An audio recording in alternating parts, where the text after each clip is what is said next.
So, what's happening in Australia? I think there's a Australia is a conundrum in many senses. There has been quite a lot of activity in this space.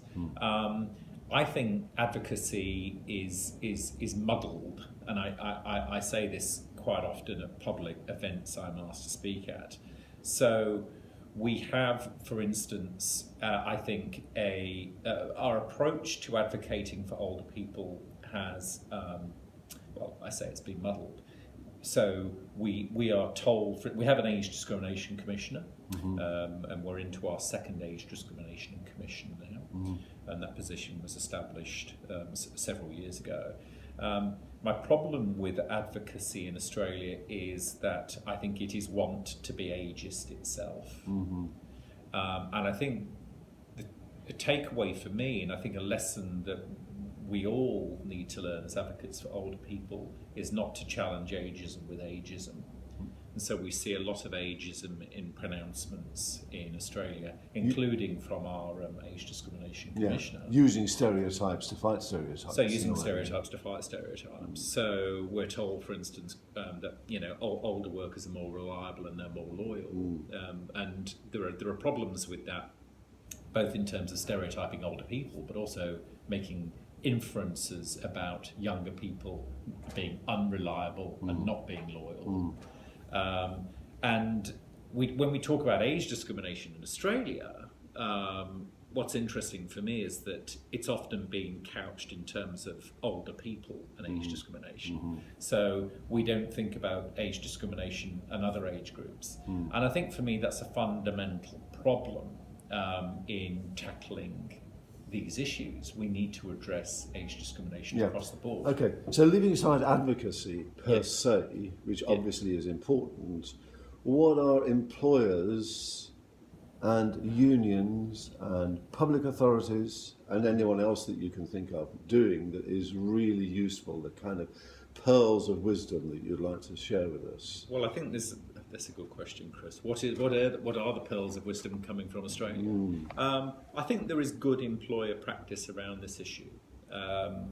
There's mixed evidence on what employers are doing, but my own research has indicated that many employers, particularly public sector employers and larger employers, are quite engaged with the issue. They recognise that they have ageing workforces and they want to respond to it.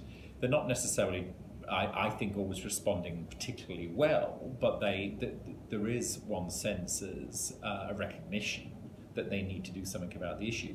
I think private sector, smaller organisations, there's rather less being done.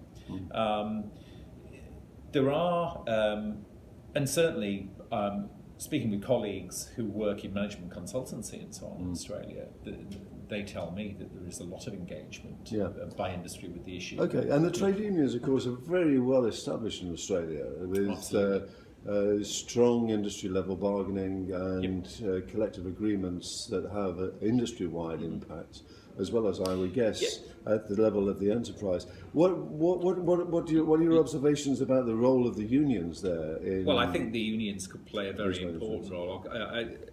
I don't think, as yet, the unions have played a strong enough role in Australia. I think the trade unions could do a lot more in this space.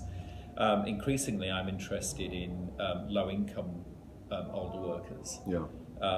And going back to the advocacy thing for a moment, I think the issue with advocacy is it is wont to portray the issue as being you're all going to have to work for longer and get used to it. And my response to that is to say, well, what about low-income workers for whom working longer is potentially a huge challenge?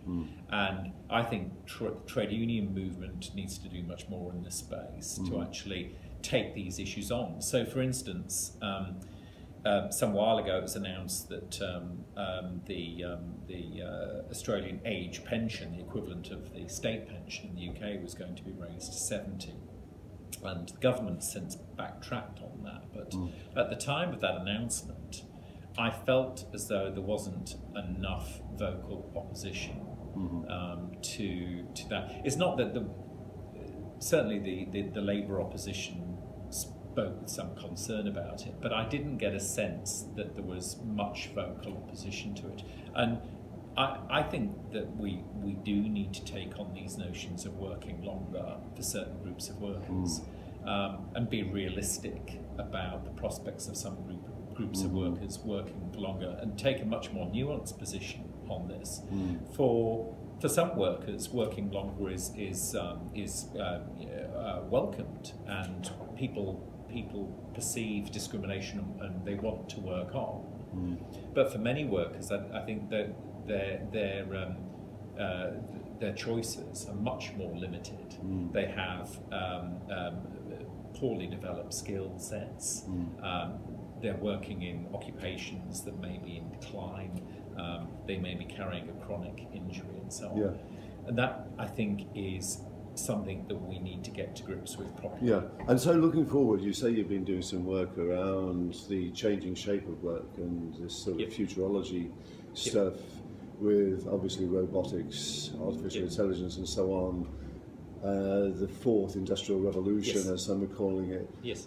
So how do you see all of that impacting on the workforce as a whole and the issues around active aging and extending working life? Well, I think there is I think there are serious issues here that need to be engaged with. I think it's not enough to say that you're all going to be working longer. You're going to have to get used to it.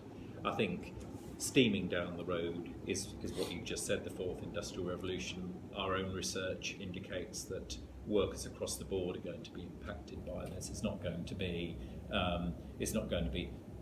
say just manual workers. It's going to be both blue and white collar workers are going to be impacted by this. So, and in Australia, we estimate around 2.5 million older workers by 2030 will be impacted by this.